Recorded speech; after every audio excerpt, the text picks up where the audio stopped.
At the end of every day, look at yourself in the mirror and ask, did I get better today? Monday, get better.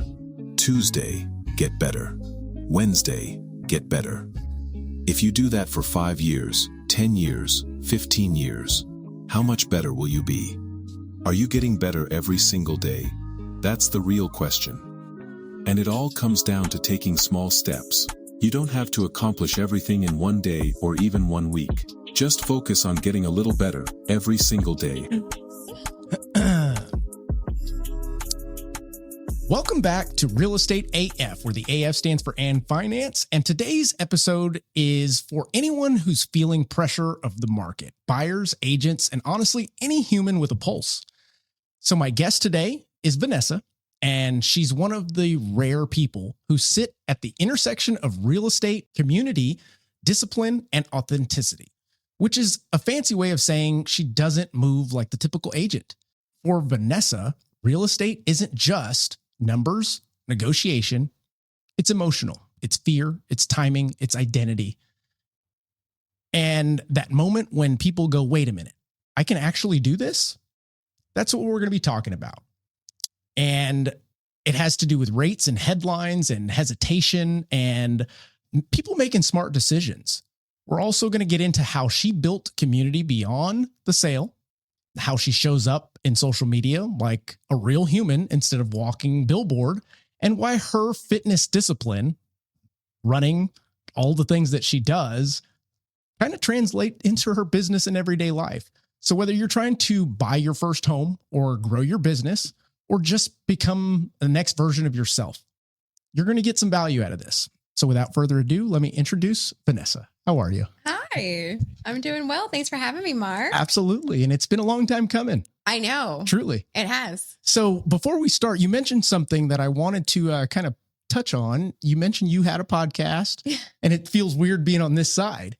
Tell me about your podcast. Oh my gosh. So me and two of my girlfriends, they're out on the East Coast. Okay. We met through an online coaching group during the pandemic. Okay. And our coach was like, it was four of us at first. You should do a podcast. And we were like, why us? I don't know. We were just like, okay, let's go with it. Yeah. So we had named it Deals and Heels. Love it. Okay. I That's know. catchy. Yeah, it was.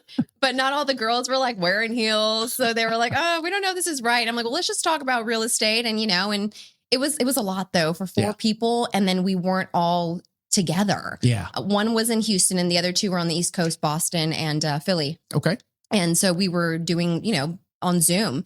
And it was cool for a little while. And then we kind of figured out not everyone meshed together. One of the girls was like, this isn't for me. She left. Mm-hmm. And then it was three of us. And so we rebranded and we were More Than Real Estate. Mm-hmm. Yeah. I like that. Yeah. So we had 4 pillars. We talked about business, wealth, family, and what was the last one? I can't remember. It's been a while. Some good stuff, I guarantee. It was good. We had interviewed some heavy hitters. We had interviewed like Ricky Caruth and Girls of Grit. Oh, wow. We were just, it was great. It was fun. We had a lot of fun doing it. And we did that for, I think, almost 3 years. Wow. And what kind of put it to a close? Everybody kind of went their separate ways. It just got tough talking to the same people over and over. I think it was tough not being in the same room. That I will admit 100% is why I don't do virtual. Yeah. I did it a couple times on a different podcast that I had with a friend up in Idaho. It was fun, but you don't get this. You can't feed off like the 1000%. Yes. The energy going virtually is not the same as when you're in the same room. I not only hear you, but I feel you. Yeah, for sure. I mean, it was great. I learned so much. I had so much fun. Communication skills is huge. Yeah. Being able to interview someone is a skill. I loved it. I miss it a whole bunch, but I know that in due time, maybe I can get back to that. On your own. Yeah. Bringing other people. Yeah. Maybe I can inspire you to do that. I know. Matter of fact, we just had someone last night start their first podcast in this studio. We took everything off the walls. It's like totally different podcast. Yeah. It's pretty cool. It's so cool. So we're here today to talk about you. And I want to start by allowing you to tell us who you are, the real you, the stuff behind the social media, where you came from and how you got into this business. Ooh, okay. Well, born and raised, I'm a native of San Antonio, grew up on the Northeast side. And then my parents, they owned a business and things didn't work out. We bankrupt out of that and the house. And we ended up moving in with my grandparents. And that was out in Lavaca, which is now known as Southtown. Yeah. And so I, pretty much grew up there, went to high school out that way, Brackenridge, King William area. Mm-hmm. And then, as I got older, I was basically started as a lifeguard. I was a lifeguard. And then I was like, I need to get a real job. And one of my girlfriends, she was a lifeguard with me. She was in multifamily. And she was like, you would be so great at leasing apartment homes. Like, come over here, interview, see if you like it. You'll make some money. You can get half off your apartment. Very cool. Okay. Like, okay. So I did that and got the job and switched out my flip-flops for high heels and did that for 10 years. Really? All of my 20s. Holy cow. Okay. And all with the same company? No, I moved all over. Yeah, I started off at like a Class B property, a lot of issues, crazy time in my life. I learned so much. I think I grew up really quick. And I used to talk about real estate too, like to friends, like, I want to get my license one day, but I didn't know what I was talking about. Sure. I just knew like, maybe that's a thing. I don't know. I met some guy one day that he was leasing an apartment. And he told me that he flipped houses and he did it all without a license. He was like, you don't need a license. I can teach you how to do it. Yeah. But I wasn't, ready for any of that. So anyways, did that for 10 years and then realized that I was climbing the ladder a little bit. I made it to assistant manager. I ended up getting into multifamily where we would pre-lease them. They were brand new and we would lease them up, sell them, and then go to the next one. Wow. Okay. Yeah. So I made selling portfolios for people. Yeah. Yeah. Wow. It was great and worked myself up to assistant manager, but I could never get to manager. Mm-hmm. And I just realized that there's a ceiling here and I just didn't love the environment. Yeah. But what I did love was helping people find a home, even if it was an apartment. Hidden gem, helping people get into a home, bettering their life, starting that foundation of potential wealth. Yeah. Now, I want to stop for a moment and ask you something a little personal because you mentioned it. You were younger when your parents were going through the bankruptcy situation. In what ways, if any, has that kind of helped you in your everyday life or with your customers, things of that nature? And the reason why I'm pausing here is I believe that financial literacy, and this is becoming a trend on the podcast, should be taught sooner. Growing up, my parents were very transparent with the finances, with me and my brother. My wife, on the other hand, completely different. So at a certain point, it was like we sat down and educated on all the different things that go into it. But I want to know how that affected you growing up, thinking, acting, making your decisions. Dude, I grew up kind of alone, honestly. Like after all of that happened, it was tough living in a little, it was a tiny house, my grandparents' house. They still own it. And we were living all in a room. My brother, my mom, and me all in one room. So me and my mom slept in the same bed. My brother slept on the floor. My dad was, they had divorced or they were going through the divorce. Sure. And he was living with his parents. And so it was crazy, I guess, to see that we were kind of living like this different lifestyle. I didn't really understand it. And I was starting a new school too, and girls were really mean. And it was a weird time for me. My brother ended up going into the military. And he was like my best friend. So him leaving was tough. But yeah, I remember watching my parents go through all of that and just seeing a lot of things that, I would never want my son to see today. Yeah.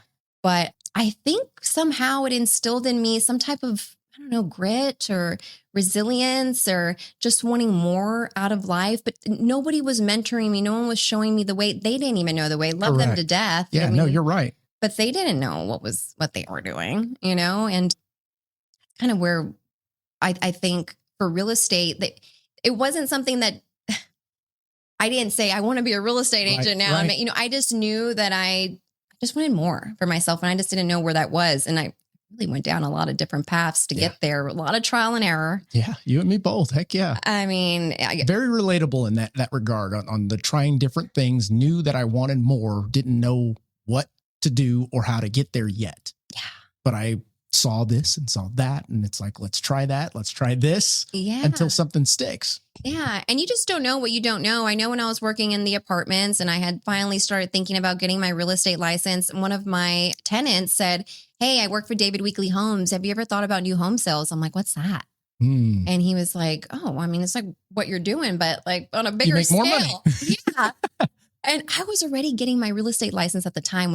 So I didn't realize that you have a license when you went into new home sales. Oh, I guess didn't know some that. builders were like, you have to deactivate it. Okay. And I was already on my way to obtaining it. And so when I interviewed and they were like, you're hired, I was like, but I don't want to deactivate my license. So I was like, what do I do? Right. I just did 10 years of apartment leasing. I could have been in new home sales, The whole but time. I didn't have So what did you do? I said, no, I'm going to go all in on real estate. Boom. What year was that? So I got my license in 2018. Okay. Yeah. Wow. I came home and told my husband in February of 2019, I was like, put my 2 weeks in. Ooh. And his reaction was? What are we going to do about money? Right.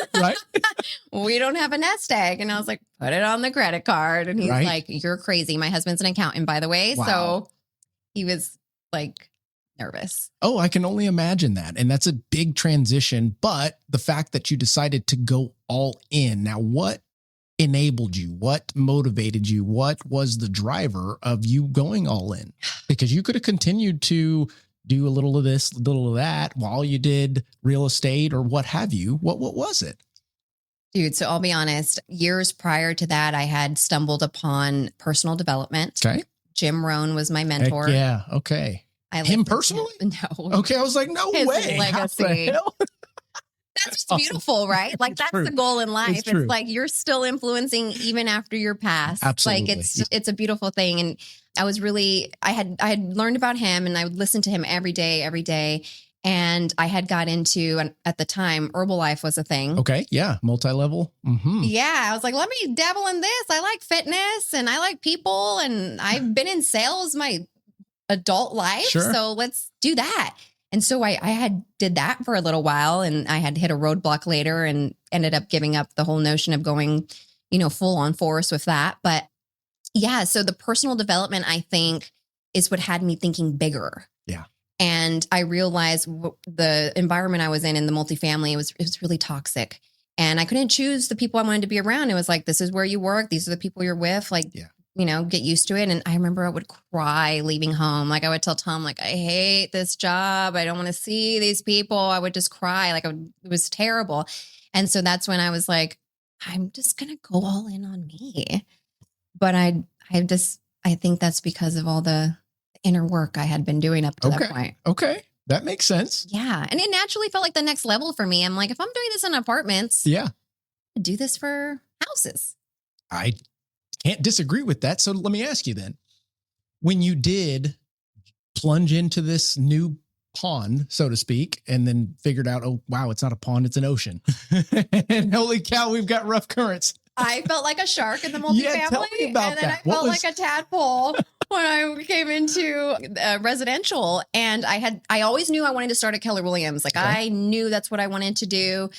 And I got myself there and I went through the training and quickly realized that, well, this is a lot harder than I guess I didn't really have an expectation. Sure. But, now I got to go find people to help. They're not coming to me like they were in the apartments. And I think I helped about 6 people rent a house that year. And I thought I was going to be the rental realtor forever. I was like, and you had already known how that works. You were just pushing them over and getting paid a little bit more than you used to. Maybe not. Rentals are not much. Now, at that time, did you go into those rentals with the hopes that you would convert them eventually to a buyer? 100%. Because a lot of folks don't even think about that concept. And it's like, whoa, you're building your pipeline. I mean, unless you intended to be in this temporarily, they're still going to need a home 1, 2, 3 years later down the road. That's what I learned a lot from multifamily is the follow-up. I was a beast with follow-up because that's all I did. I worked in a CRM every single day. You clock in, you call your people, you make it happen. Right. Sales. So I was like, okay, well, let's do this in this business. And then so with the rentals, I had turned a few of them into buyers later down the road, years later, not instantly. But yeah, it was tough. I had good people around me at Keller Williams, so they would remind me that this is going to turn into something later if you stay, in relations with them. So who were some of your coaches over at Keller Williams at that time? Because you guys had to go through bold training. You had to go through, right? Yeah, I had to go through bold. Steve Collins was one of my coaches. The man. Yeah. Love yeah. that dude. I know. He's a good dude. And everyone was great. Sheba Ramos was one of my mentors, Steve Galvan, Okay. Moses Thatcher. We were in high school together. No way. Yeah. Oh, cool. So it was so funny when I ended up there because I was like, hey, we're here together. Yeah. Moses and I go back. That's cool. Yeah. Very good. I ended up picking up showing agent gigs early on. People saw potential in me and they thought I was great and they offered me opportunities and I went with it and I learned so much. Anywhere I could get an opportunity, you want me to go put your open house signs out? Right. What do you want to do? Like I was busy. I was touring new model homes. I'm like, how do I just get into the business and just learn it? So I'm very ambitious in that way. But I think just because I've personality. Well, you do. And we figured that out the first time I met you. It was like, okay, she knows who she is and she knows what she wants. But at that time, when you first got in, you mentioned that you were doing a lot of things. And for those of you out there, you don't get paid to do any of those things that she was talking about. We talk about it quite often. A lot of the newer agents that got in after 2020, 2021, when it was rain everywhere. So woo! easy. And we talk about going back to the basics. We talk about there is no shadowing anymore of, hey, I just want to know what the heck I'm supposed to do. So I'm going to follow you around or I'll be your gopher. I'll do the free work so that I can get the valuable lessons, if that makes sense. 100%. What inspired you to do that? What enabled you to do that? What was it? I think it just goes back to one of Jim Rohn's quotes is work harder on yourself than you do your job and you can earn a fortune, not just a living. Yeah. And that was just part of my values, you know. It was like, how do I just get busy? And when I had saw that, it was kind of a trickle effect. You know, I started doing showing agent gigs for one agent and then another one would ask me and it kind of just started to become in a flow. And I'm like, oh, if I'm busy and in the energy and it just all kind of starts happening. But I was like, but when am I going to get a sale? Like, why am I doing only rentals? All of my SOI was people from high school and everyone had not so great credit. Makes sense. Nobody could buy a house yet. And so everyone was like, help me rent. And I'm like, geez, I need to meet more people. Yeah. I need to expand my SOI. But I was still figuring that out. And then the pandemic happened. I was a solo agent at the time. And I had realized quickly with Keller Williams that, I mean, I was a starving agent. They were taking all my money. Yeah, I get it. You know? I do get it. So I was like, where else can I go? And EXP was like the new trendy thing. It was innovative. And I had heard good things about it. One of my other mentors at the time, he had left to EXP and he became like a YouTube star. Okay. He had grown his YouTube and he had called me one day and he was like, do you want to, change Greg? brokerages? Yeah. Okay. Yeah. He was like, do you want to change brokerages? Come to EXP and then be on my team. And I had vowed that I was never going to be on a team because I felt like it was going to put me back where I was in multifamily. I can see that. Under someone. Sure.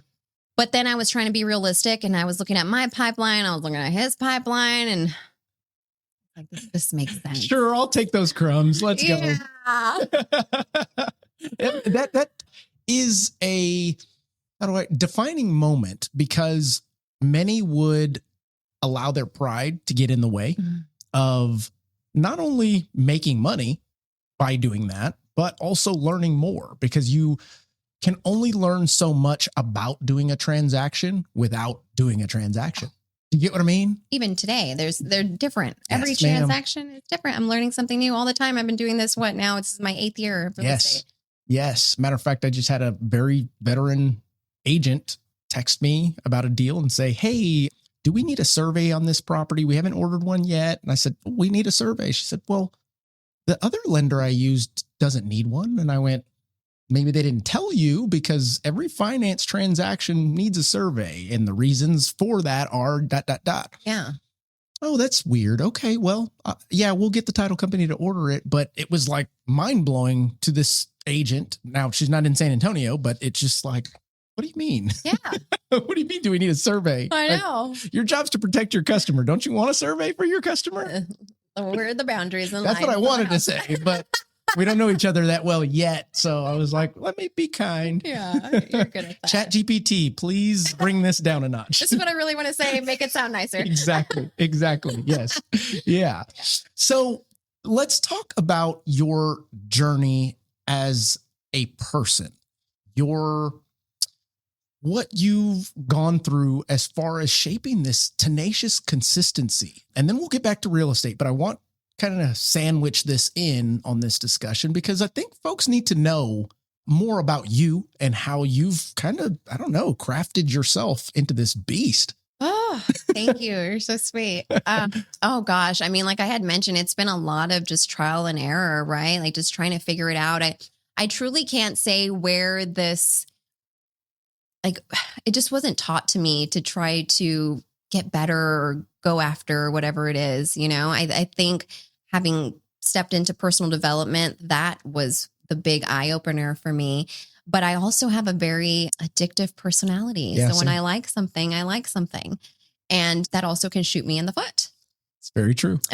So I went through a lot of my own, you know, issues of my own vices and, you know, self-doubt, but then always seeing the bright side. And then there was a point when I was on the team for about 3 years. We killed it, dude. I had done so much business. And then I realized, well, I'm not growing my own business. I'm growing his business, and things were kind of slowing down. And I decided, okay, I'm going to take a chance on myself again and do it on my own. And that was a hard year for me. It was 2023. I had left the team. I didn't realize that I had, kind of silly, but I knew I had signed paperwork joining the team, but it was a non-compete for 2 years. Oh, shit. Yeah. Okay. And I hadn't been generating my own clients because I was being fed all the time, and I was all in on the team. So let me ask you this. How deep was that non-compete? Was it everything associated with, I've got my first closing from this team, but now they're sending me a referral? Do I now have to kick that back over to the team? And if so, do I still at least get a cut? It wasn't specific on that, for sure. Because I had chopped that thing up. Dude, so many people were telling me, like, forget the non-compete. No, you can't forget the non-compete. Nope. Like all it takes is one, and you're like, wow, I have to pay what? Right. I was like, I'm not going to put the energy into trying to fight this thing. Clearly I signed it. It's a learning experience for me. It is what it is.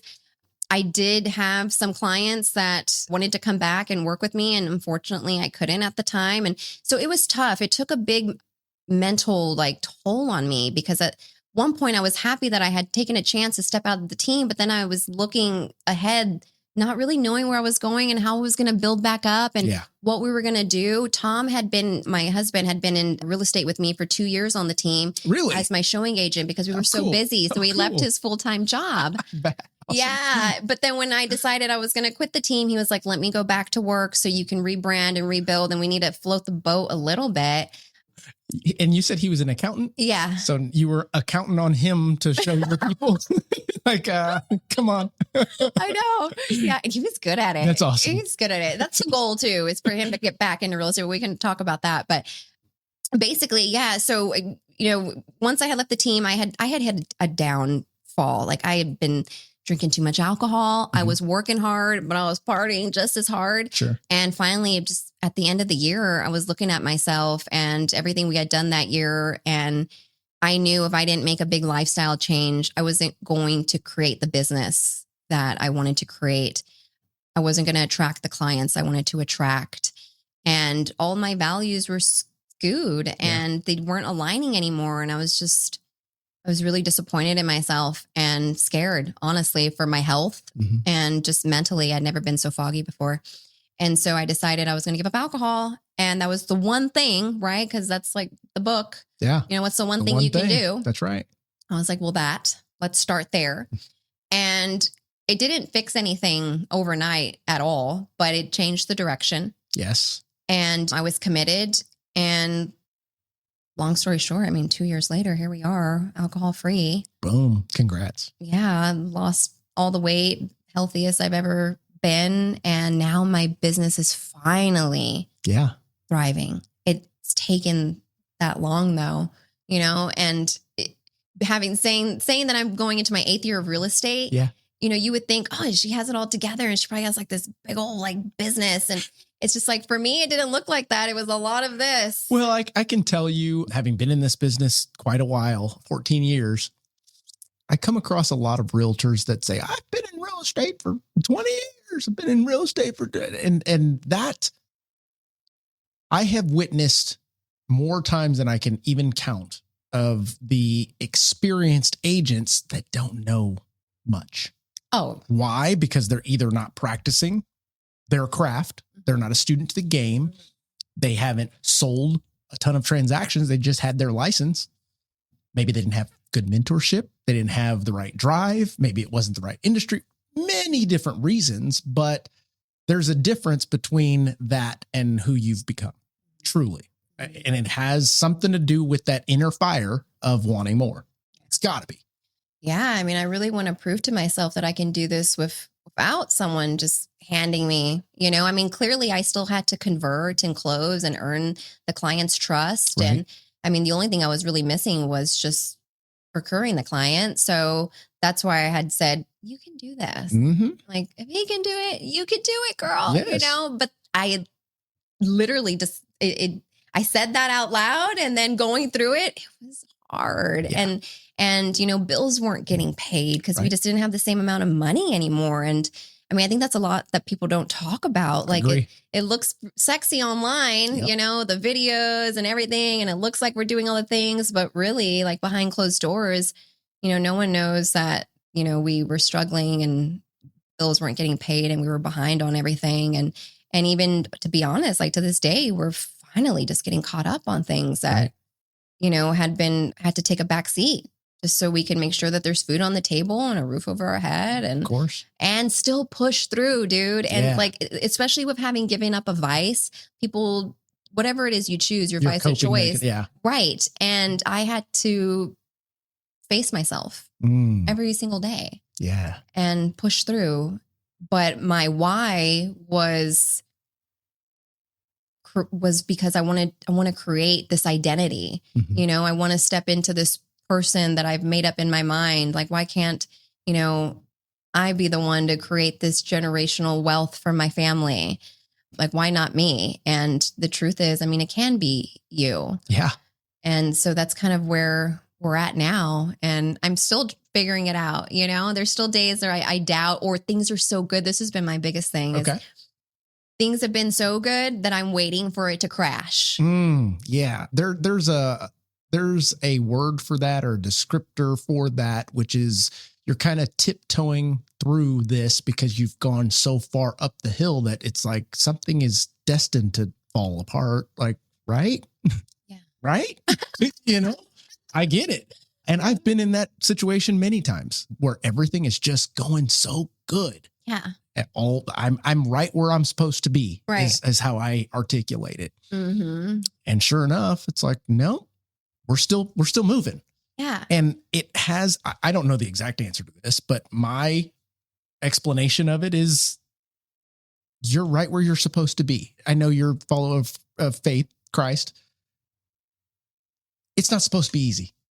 We're not supposed to just skip through this, especially if our goal is to tackle the world. And that's kind of what you've set out to do in your scopes. Is when I wake up in the morning, that person right there is going to succeed. Mm-hmm. I can see it through your posts. I can see it when I talk to you on deals. I can see it when I talk to you on deals with the customer. It's very rare. It is. So that being said, why is that such a big pillar? The idea of helping people purchase a home and getting through navigating the higher rates, navigating the chatter, the headlines, the market's going to crash. All I have to do it too. You know what I mean? But I want to see what your take on this is. What are you doing these days?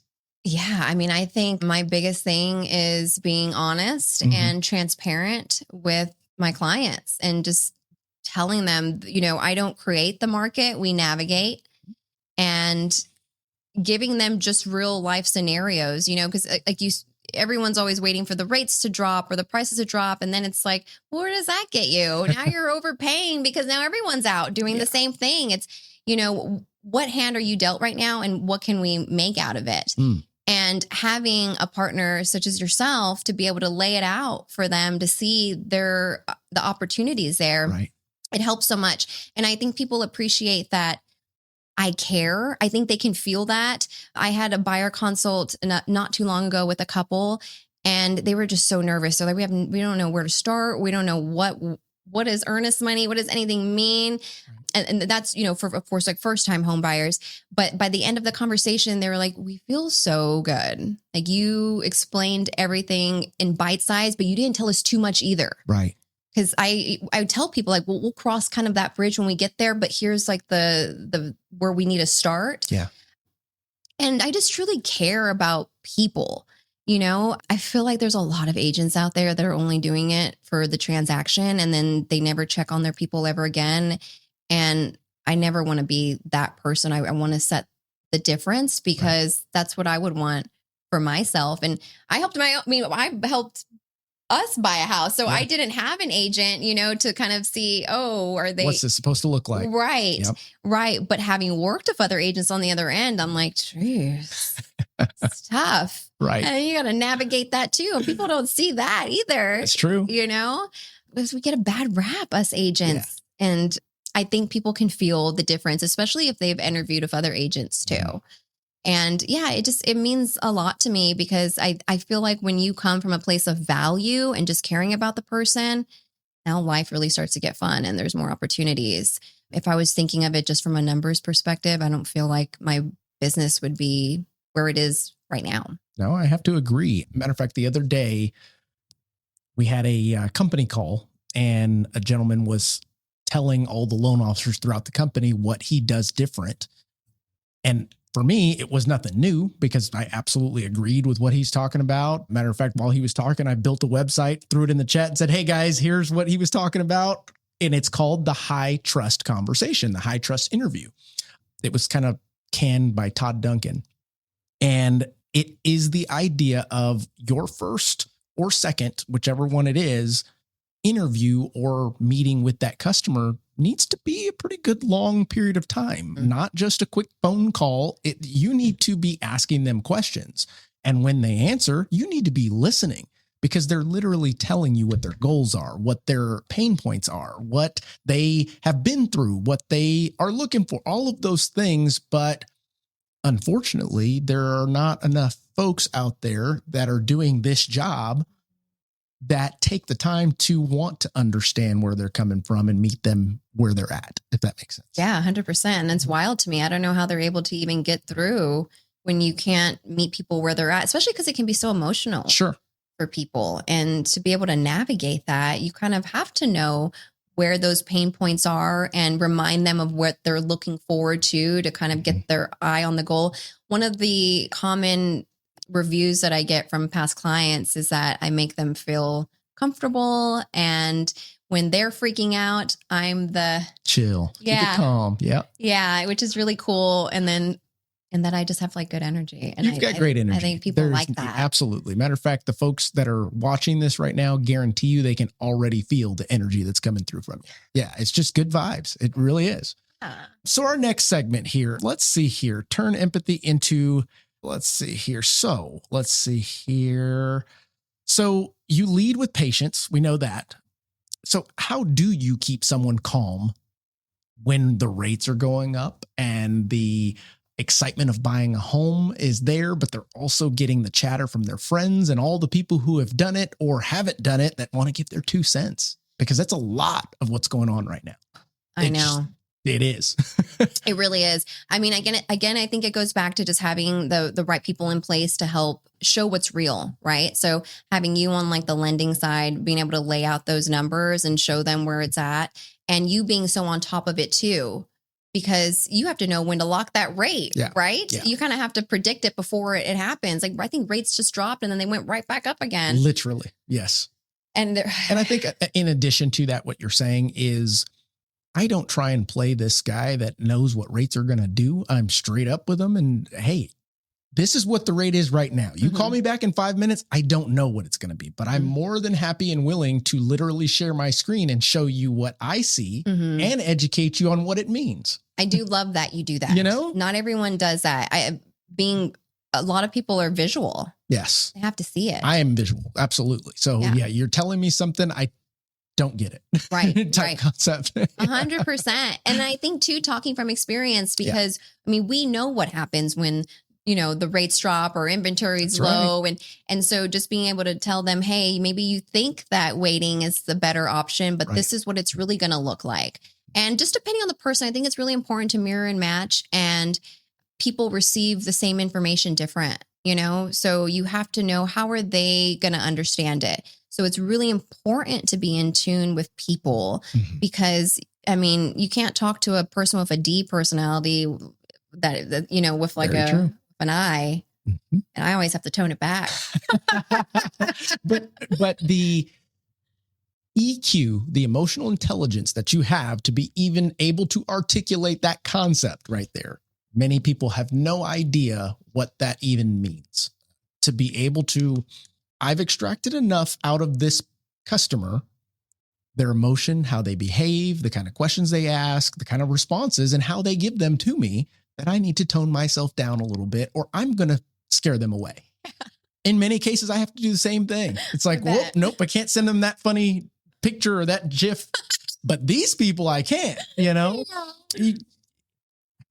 Now, would you say that that's inherent, or it's something from life experience? Where does that come from? Gosh, I know, right? Because I can't say that someone taught me how to do that. I guarantee no one taught you how to do that. I think it's honestly just from having been in sales since I was 20 years old. Okay. But I think the love and empathy I have for people stems so much deeper. I don't know if because I craved that as as a child, because I saw the hurt and stuff we went through. So maybe I just felt like I wanted to give that out.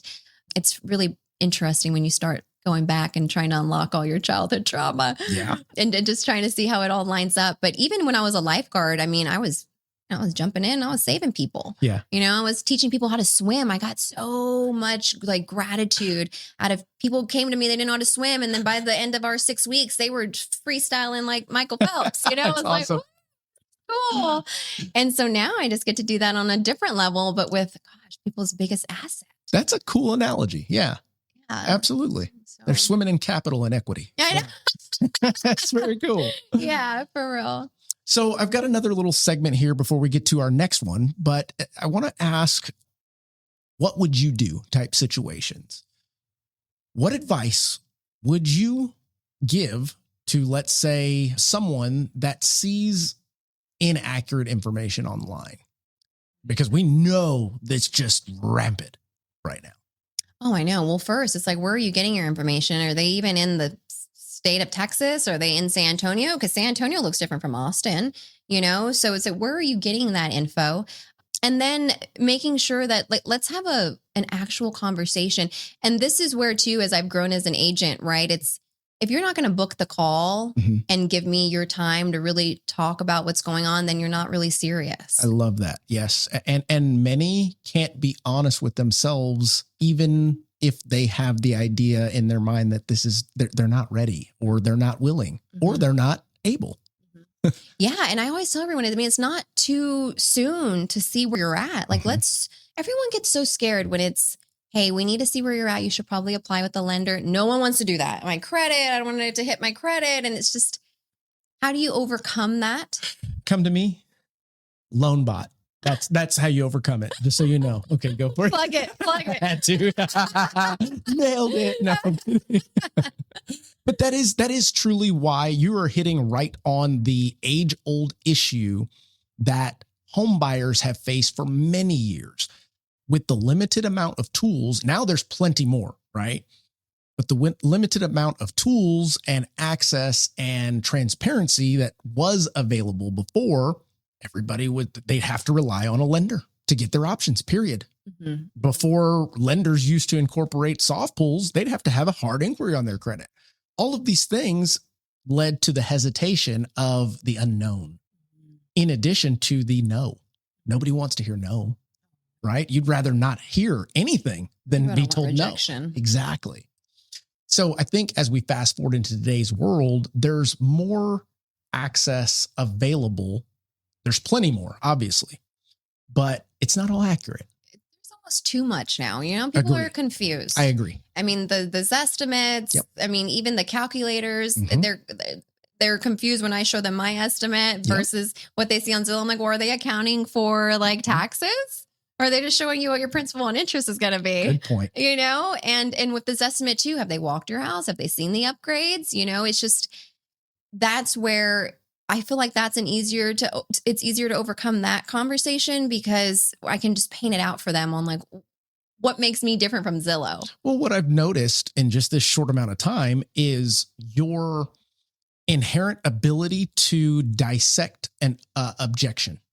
And what I mean by that is most people tend to want to turn around and overcome it right now with some kind of answer that's going to shut them up or answer their question. And in fact, the real answer more times than not is to ask more questions. Mm-hmm. And that's what you've done.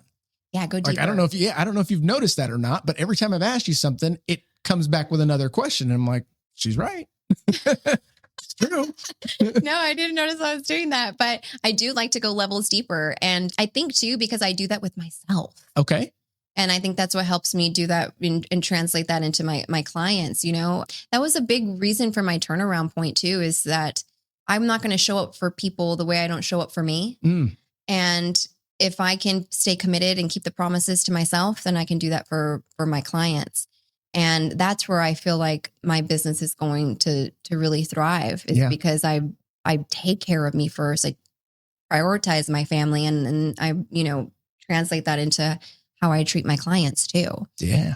So I think that makes a big difference. Well, it shows. I mean, so I'm going to take a break from that because I want to ask, you mentioned consistency. I can see it on a day-to-day. I'm one that is big on consistency, yours too. Habit stacking type concept. It doesn't have to be massive, just a little bit every day, and then add something else every day, right? Or every week, or whatever it is. You've got to have a frequency, or if not, you're just Mr. Random Ass or whatever, What is it that, okay, so first off, tell me some things that you're pretty consistent on. Just in your daily life, not even having to do with real estate if you don't want. Yeah. And consistency. I mean, I've been running a mile a day until I messed up my foot recently, but I work out, 5 days a week. Movement's important to me. It always has been. And that's why in 2023, when I wasn't doing that, I'm like, girl, you're not doing what you value. I'm, consistent with following up with my clients. I'm checking in all the time. I make sure that I'm at my desk, doing follow-up, even if it's just for 30 minutes a day, because that's maybe all I have. But I'm trying to teach myself to just work that business muscle, right? Right. And that's where it had started for me too, with my fitness and health. It's like, if you can master this, then you can translate that into everything else. Like the whole notion of how you do one thing's how you do everything. Yes. Which I don't. We're team whole ass over here. Yeah. So that has been such a good thing for me, because now I'm building like that mental muscle, which was like my whole goal all along, is because I knew that was what it was going to take for my business to thrive. And what's I've always found interesting is there's people I know that they're great at business. Like they can make money. They will wake up and they'll do the emails, they'll do the phone calls, but they won't spend any time working on themselves. And I never could understand that, because when I was doing all of that in 2023, I was putting on events left and right, just trying to meet new people. I was working my butt off, but I wasn't taking care of myself. I wasn't able to sustain that momentum. Yeah. So I guess just it's different for everybody. But for me, I knew that I had to take care of me before I could take care of everybody else. Yeah. And so I had taken a step back to really focus in on, this has to be the priority. And now you can start pouring into people. Another thing that I've noticed just in this short time, and I don't know who taught it to you or if it was inherent, but you do a lot of self-talks. Yeah. I do too. I get it. Matter of fact, I was just talking to my son 3 days ago. We were leaving baseball practice. And I said, hey, how often do you talk to yourself? And like, as you're walking up to the plate, are you talking to yourself? Or you told him it's okay to do that. Even if they hear you, it's okay. Yeah. You know what? If you're up there in the batting box and you're telling yourself whatever, and he turned to me and he said, we talked about this a while back, Dad. And today, since you're asking, when I was in the batter's box, I think to myself, it's good, it's good, it's good. It's not.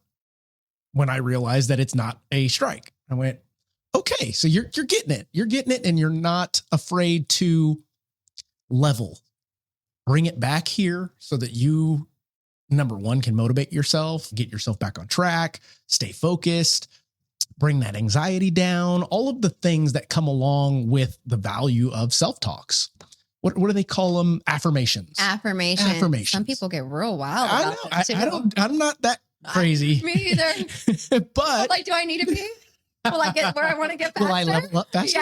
Yeah. That's awesome. Exactly. I don't know. Maybe I should try it. Affirmation, buddy. Yeah, I know, right? Did you do yours today? Sending each other videos in the mirror. That's awesome. That is awesome.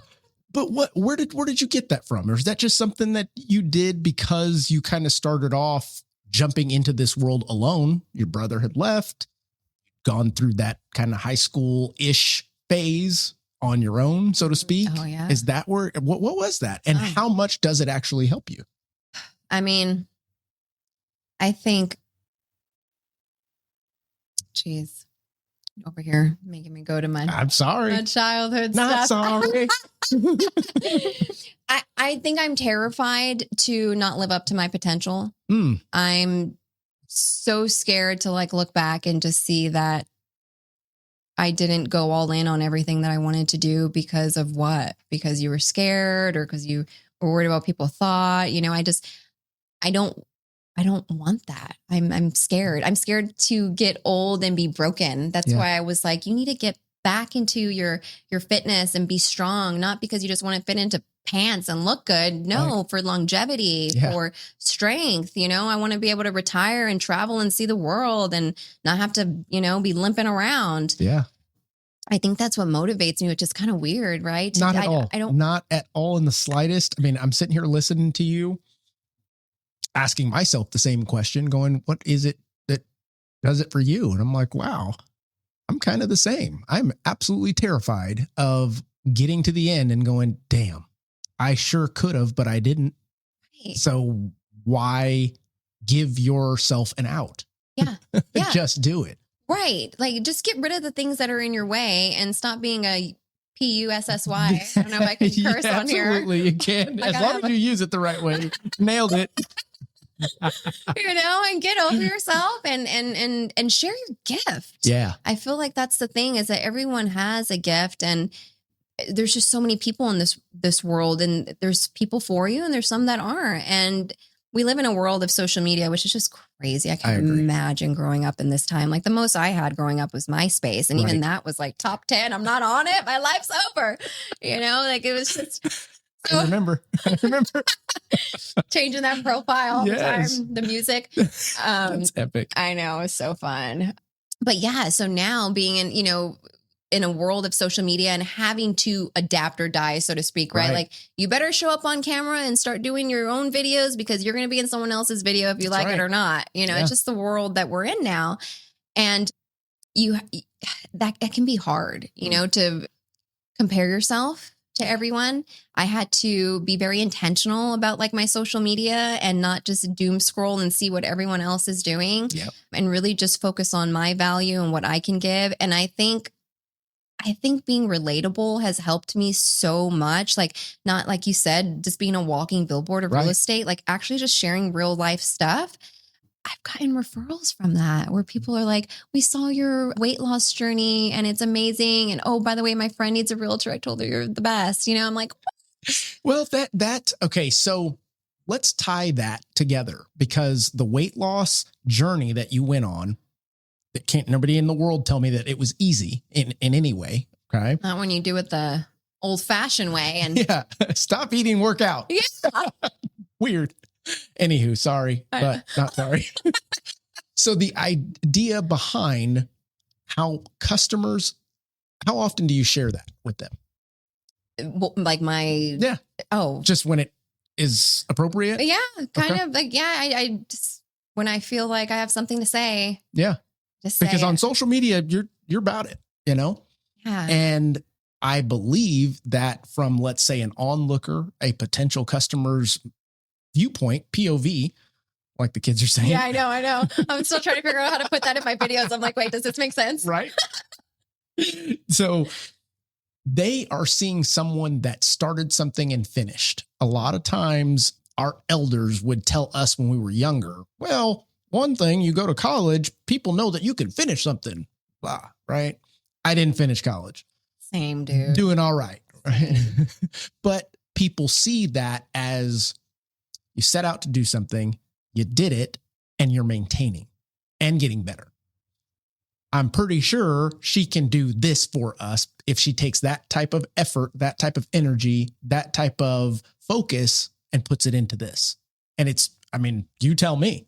100%. That's been the whole rebranding for me. Okay. Yeah. And it has translated so well into my business. And now I feel like I'm in the flow. Yeah. I just have to stop myself from getting in my own way with having self-doubt and always looking for the saber-toothed tiger, so to speak. You know, it's just like, just keep doing what you're doing. Just show up consistent for yourself, give a shit about people, and it'll all work out. So there's a lot of folks that are probably listening right about now and wondering, well, what do you mean weight loss journey? What talk about that? Well, I'm pulling it out. Let's go. I know, right? Well, in 2023, I had mentioned that I had been just drinking way too much, working way too hard, and not really seeing anything for it. And I mean, I'm a little human. I'm like 5 foot. The feet don't touch the ground, y'all. They don't touch the ground. And by the time the end of the year happened, and I was telling you, I was feeling like I was scared. I was having chest pain. I'm like, I don't want to end up in a hospital and them telling me what I already know I need to give up and what I need to do. And how did I even get here? Right. Like, how did I get here? This has never been a part of my identity ever. And when I made that shift, it took, I don't think I started seeing any weight fall off until September. And I had started that journey in January. I mean, it was a long time. And just, I was having to focus on, do you feel good though? And just going with that, like the physical will happen, but just go with, how do you feel? How are you operating? How's your energy? Like, is it translating into your business now that you just feel better? And just trust that what you're doing is going to work. Right. Just having faith in the process, the action. And finally, it started working. And I was like, oh my gosh, I'm starting to fit back into these pants. And now I feel a little more confident. Now I can start showing back up on video again, because in 2023, I didn't want to be on camera. I was just so embarrassed of myself. Like, not what people thought, but just me. Like I wanted to give her a hug. Like, you're so, like, you were just damaged for a little bit. Like, what happened? And I think that's okay though, as long as you overcome and now have a plan to move forward. And I'm proud of me, dude. Hey, that's something to be proud of. And having given up the alcohol and not giving myself a pass, like, oh, okay, you've done it for 2 years. You deserve a drink, girl. No, I don't. It doesn't serve me. It just gets in my way. It's a distraction. Why do I want my body to prioritize getting rid of this toxin when I need him to be turning this into muscle? Boom.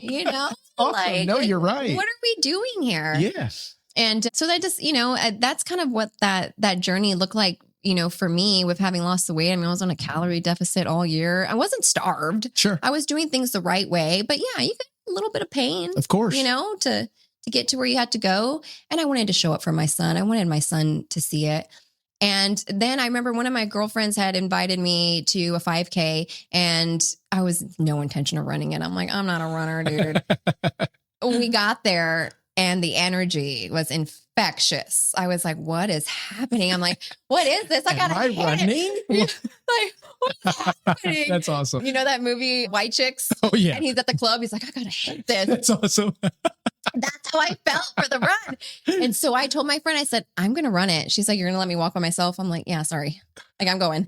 And so like I ran the 5K. I had to stop and walk a little bit. But then by the time I got done, I was like, this is awesome. This is what I want. This is what I want to do.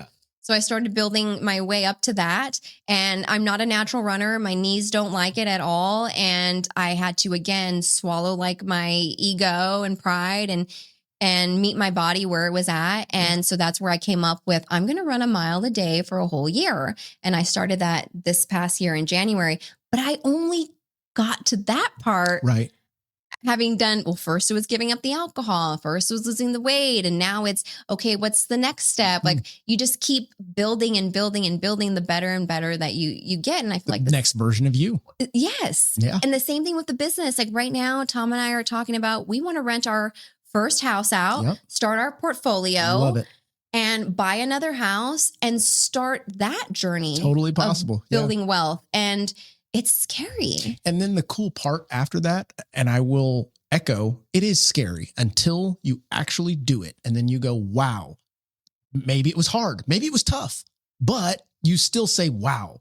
Yeah. And eventually it's kind of addictive personality. You're going to go, okay, that wasn't as hard as I thought it was.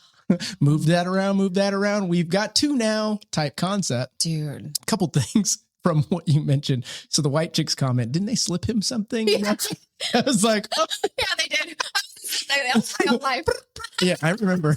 Very good memory. So and then the other thing is the idea of a fitness journey is very similar to the journey of a new agent getting into the business, because you've got to put in the work. You got to put in the work. And that agent's going, when am I going to get the results? You were that new agent. I remember, Yeah. And then finally you start seeing some results. You start seeing more results. So you get even more addicted. Yeah. Yeah. It starts kind of fueling itself now at that point. People have to get past that little trust. Yes. And then you see it. And now it's like, oh, now I know how this works. Now I can just kind of like rinse and repeat. Exactly. Yeah. So where are we at on time? I love it. Okay. So now let's skip to, man, we covered quite a bit. Oh, good. It's time for rapid fire. Right now I'm going to do in the editing. Pew, pew, pew, pew. Nuh-uh. So I started doing this segment and it became pretty fun. This is intended for just quick responses, no explanation. You don't have to explain to nobody. I'm just going to hit you with a bunch of questions. You give me an answer. Bang, bang, bang. Okay. Okay. So question number 1, one word buyers should stop saying.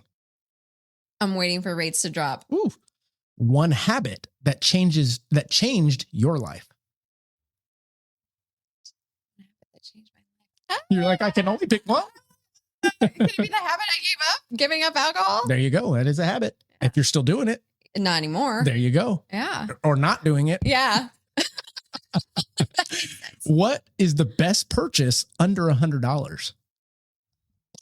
Jeez, can't even go to Costco for under $100. Touche. Best purchase under $100. Dude, I don't know. Why are things so expensive now? Good. Fill my tank up. No, I don't know. There's no wrong answers here. Perry's pork chop on a Friday. Boom. Okay. And you can get a little extra something. Oh, it's Friday. Yes, Friday.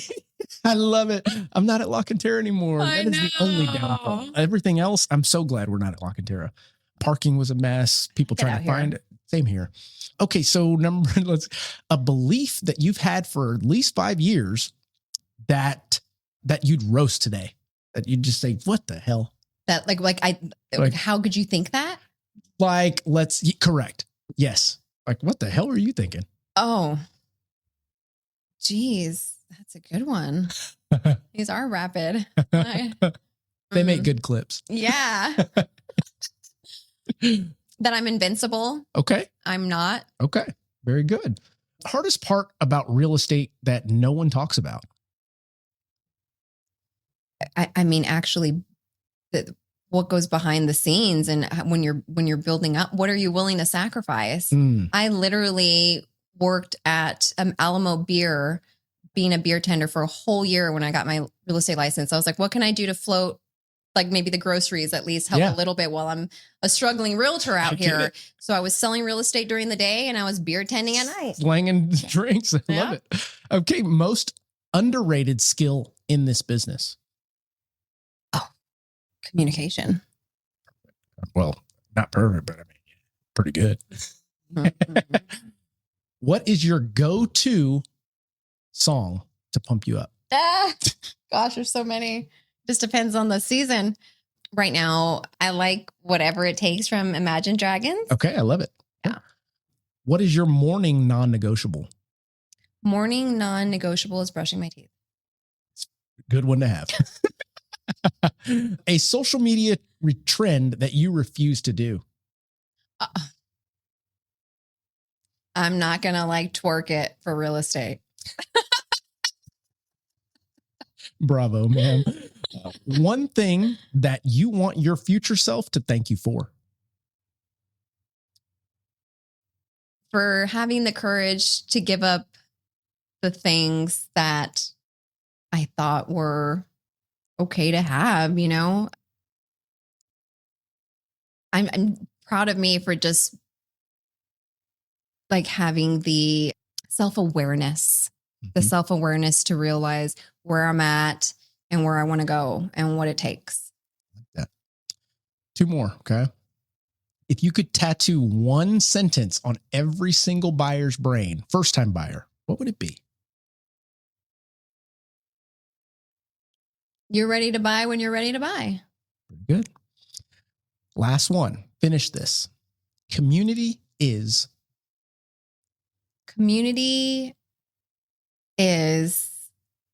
co-creation. Okay.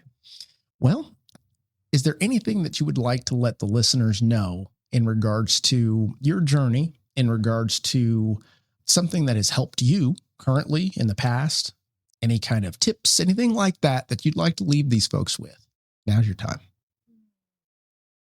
I would say to dream big. Is that what? Look right at that son of a gun. It's worth it. Yeah, I would say set a goal, but know that it's who you become in reaching that goal that is the real magic, and to work backwards, you know, to make the goal and actually put a plan of action in that's reasonable, but still pushes you a little bit, and have faith in the process and the action and take it step by step, whether that's in your own personal life and your own fitness goals, or whether that's in your real estate goals. It's not out of reach for you. You might have to pivot and make some changes, but if you want it, you can get it, and you just have to have a plan and the right people around to help you reach those goals. So call me and Mark. That's awesome. Vanessa, I'm very grateful to have met you. I'm grateful for Dylan, shout out, because he put the event together that I met you at. I know. And great things have happened since then. They really have. Yeah. You've been an amazing part of my journey, and I'm glad you're here. Same here. Thank you for joining me on this, and thank you for being so vulnerable with the folks. Think that there's plenty here for them to grab out and either apply to their daily life or their business practices. So that being said, thank you so much. And guys out there, we're going to continue to do this. Each episode, each guest will continue to share their true journey, because if they don't and start doing something else, I'll stop the damn show. You know, that's just how we roll here, because we talk about real estate and finance, but I want raw and uncut so that the people know that this is real. There's nobody telling you some smoke and mirror stories of trying to get business. That's not what we're about here. So thank you guys for continuing to like and subscribe. Matter of fact, let's see here. Go ahead and throw that reference up. Let's see if it'll work. Bang. Let me hit refresh on this thing. I don't know if it has refreshed. Boop, boop, boop, boop. We are now at 43,200 subscribers, you guys. That's never thought that would happen, but it has happened, and we're very grateful for it. So that's why we're going to continue to bring you people like we just did today. You can kill that. And that being said, we'll catch you on the next one. Every day, look at yourself in the mirror and ask, did I get better today? Monday, get better. Tuesday, get better. Wednesday, get better. If you do that for 5 years, 10 years, 15 years, how much better will you be? Are you getting better every single day? That's the real question. And it all comes down to taking small